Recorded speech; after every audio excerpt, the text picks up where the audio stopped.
Okay. Please.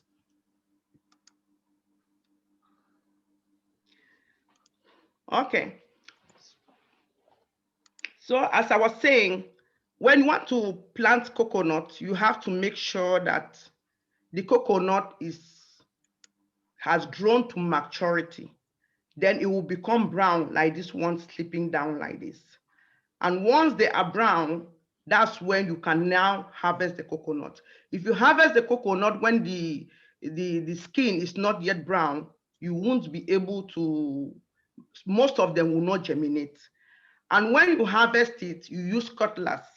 You make sure that you just cut part of the mouth and put it outside, just throw a small soil on it.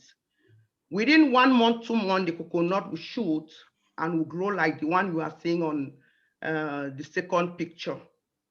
It takes about 6 months, 4 to 6 months for you to carry it to the field and actually plant it. And on the third diagram, that's the young coconut tree that is growing. And the soil type which is necessary to plant coconut, which coconut do well, is sandy soil. You can also use laterite or alluvial soil. But the problem is that the soil should be drained, even though it doesn't have to be dry. Even though coconut can also do well in dry soil, but it is always good that the soil can have a good water holding capacity, because coconut too also loves water even more than plantains. And to prepare the land, we don't bend. You just clear and allow the grass to rot naturally. And the spacing of coconut differs depending on the species. We have the dwarf coconut, which can be spaced 8 by 8 meter, and we have the tall type, which can be spaced 9 by 9 meter. But in this multi-story model that we are using in Susie Farm, we'll do the 10 meter by 8 meter, so that we'll have enough space in the middle to plant other crops. And the coconut tree will not shade other crops, so that it can do very well. And normally, where you plant the coconut, you have to leave 2 meters from the coconut tree before you plant any other tree. Why? Because you need to leave space for the root to develop and the young branches to open up. There are different planting systems you can plant. The one we just plant, I just show you here, this is the rectangular planting system. So you can also do the square planting system or the triangular planting system. For now, at Susie Farm, we are carrying out the rectangular system. And if you want to dig the hole has to be at least 1 meter deep. And when you dig the hole 1 meter deep, you have to fill it with topsoil. So the undersoil that you dig, which is mostly red and not black in color, does not have humus. You don't have to put it back in the hole. You use only the topsoil, you fill it like 50 centimeters, and you also have to add manure. Normally at Susie Farm, since we don't use fertilizer, we don't use pesticide, we use chicken manure that has decomposed, and it is very good for the coconut, and it helps us to have good harvest, just like those who are using fertilizer. And when you plant, you have to mulch it, because coconut does well when there's enough mulching under, so that it keeps it cool, and it will also help to retain water under the coconut. And even though we've done this model that we planted cocoyam, granite, and also corn and beans with plantains, there are other cereal crops that you can plant. So yeah, I've also given out recommended intercrops that you can do with coconut, instead of just allowing the land to be only with coconut, because it will instead increase the type of labor in weeding and clearing coconut every time. So you have, for cereal, you can plant maize or rice. For legumes, you can plant granite, you can plant cowpeas, you can plant beans. And the good thing with legumes is that they also help to fertilize the soil. They are green fertilizer, because they have the nitrogen fixation bacteria in their nodules that can always produce more fertilizer that will be utilized by other crops like plantains or maize, and even the coconut in the farm. You can also plant tubers Tubers like cassava, sweet potato, yams can be planted. Spices also like turmeric, ginger, and pepper can be planted also in coconut plantation. And you can plant plantains, banana, pineapple, papaya, oranges, and even cocoa. So that's why at Susie Farm, we really love this type of mixed farming, especially the multi-story farming, so that we can utilize the soil very well. One other crop that was planted in between was plantains. For plantains, when you are planting plantains, you have to use disease-free sword suckers. If you see in the first diagram, that's the sword suckers. Sword suckers are suckers that the leaves are like pine. You don't even say, they don't open up. So these ones are very resistant to disease. And when you get the sword suckers, what we do is that you do what we call pairing. If you see on the second diagram, we have paired this thing because we cut the top and we use knife to get all the outer skin and the roots until it becomes white.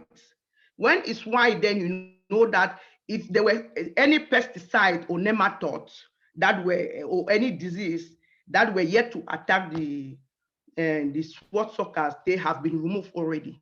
And if you see at this point where I put an arrow, you will discover that this is where potentially a bot or for new suckers were supposed to shoot. So when you already do your pairing, you take the pair suckers, you begin to ring it round. You ring like you are ringing the leaves, because when these ones go up, they form the leaf. You ring it. Anytime you ring it round, you will see how the ring is going, it forms down like this.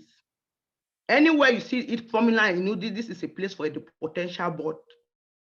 So after ringing, you will come to this the third diagram. After ringing, you will discover, you have seen all where there were potential bud. That's when you start doing your multiplication. Because for the multiplication, you see you have already sectioned it, because after ringing, you know, oh, a bud is supposed to come here, a bud is supposed to grow out here, a bud is supposed to grow out, it's supposed to grow out here. So you put your stick to make sure that you already know the position. But even before ringing, you do what we call hot water treatment. In Susie Farm, since we don't use pesticides, plantains are often attacked by nematodes, by weevils, and the black spot disease. So when you take, what we use is a natural method where we use boiling water. You boil water. When you finish boiling the water, you just take this your pet suckers and put in the boiling water for 30 seconds. When you put for 30 seconds, all the disease that were on the suckers have been killed. Then you remove it, and you split your suckers, because buying suckers are very expensive. In Cameroon, you may buy one sucker like for 200 or 300 francs. And in the main city, is even 500 francs, which is around €1. So if you want to open a plantation of, if you are even doing monocropping, you want to open a plantation of 1 hectare, it means you need 1,666 suckers to plant per hectare in case of monocropping. In that case, mostly local farmers, they don't have the money to invest in buying seedlings. So we also teach them how to do their own multiplication in such a way that if you have one sucker, you can use the one sucker, you pair it, you treat it with hot water, and you split it into a stem sucker and slice suckers, and you nurse them. This stem sucker, the fourth one is the stem sucker that was removed from this sucker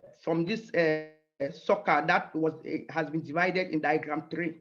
If you see the stem sucker, it's just like you go in the middle and you just dip out the original sucker that was there.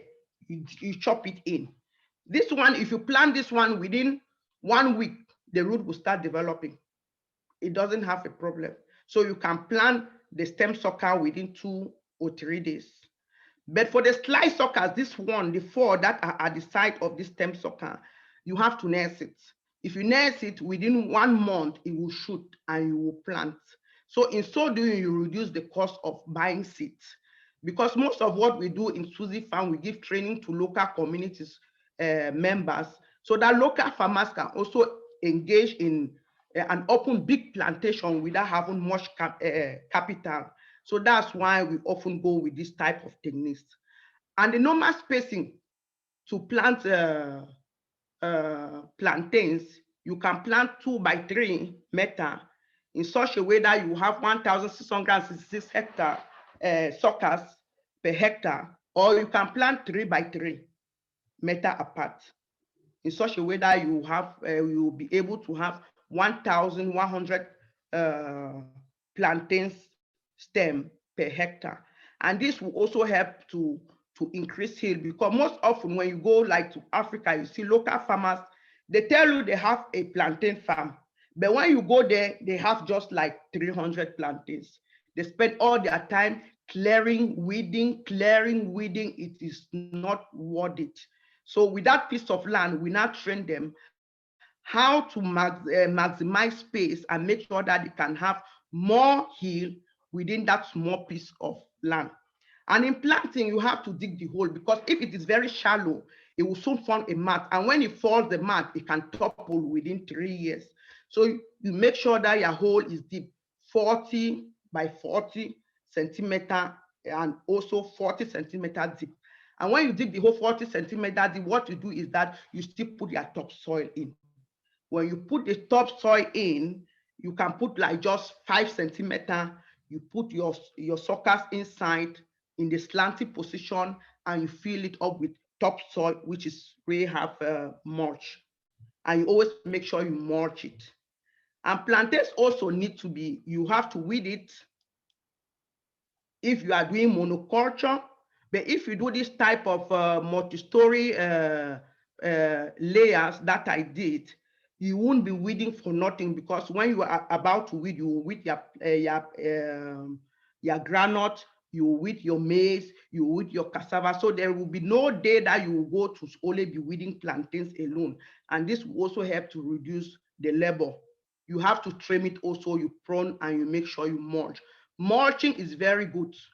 Mulching is what? You gather grass, dry grass, and always make sure that you put it under the plantains. So this type of multi-story system really helps, because when you harvest the granite and the leaves are dry, just throw it under the plantain. That is mulching. It will make your plantains to bear bigger bunches, even more than those who are using fertilizers and destroying the water system. And plantains also grow very fast. If you plant plantains within 8 or 10 months, you will be able to harvest plantains. And it's profitable and it has high demand. So the advantage of this thing is that you have different crops that you harvest at different times. So you have constant income at all times. For the 4 sister crops that we use in this multi-story system, we have the first one, which is corn and beans. In this case, you plant your corn and you plant your beans just close to the corn. The root of the beans will fix nitrogen for the corn to use. Nitrogen needs different nutrients from the soil, and beans need less nutrients from the soil. So both of them are not competing for any nutrients, and they help each other, because the beans is helping to also produce green fertilizer for the maize. In one study and in practice, what we have done in the farm, we discovered that the maize, the yield of maize can increase from 1 ton per hectare up to 5 tons per hectare if you mix it with beans. So if you plant maize alone, it might have like, you may harvest like 2 tons, but if you mix it with beans, the yield of the corn increase. And the beans also, its own yield, it was able to increase from 0 to 5 tons per hectare to 2.5 tons per hectare. So these are some of the mutual relationship within crops that we need to actually train the local farmers to know which of the crops they have to combine, so that both crops will have increase in yield and they will be able to make more profits from their farming. Normally for maize and beans, we need a well-drained soil with a pH between 5 to 7.5 and a hot temperature. and African climate, especially the sub-Sahara tropical climate, is very good for that. So these are the type of techniques we teach farmers. Then I also combine um, cocoyams and groundnuts. And when we combine it, we discover that cocoyams, the yield too increase from 5 ton to 12 ton when the two of them are combined. So it is always good to follow this 3 or 4 sister cropping and actually teach local farmers, because most of them, they combine crops not knowing the other biological or characteristics of the soil, or what the crop needs to grow and what it doesn't need. So it is our duty, especially those in the diaspora and those who are going through this type of training, to be able to know which crop to combine, and not only keep the information for yourself, but to transmit it to other local farmers so that they can implement it in their farm and be having and be improving yield, making more money out of it, and taking care of themselves. So as I just said, the multi-story integrated cropping system is actually what we have been practicing, and it yields a lot of money, and it crops also, because the productive land is really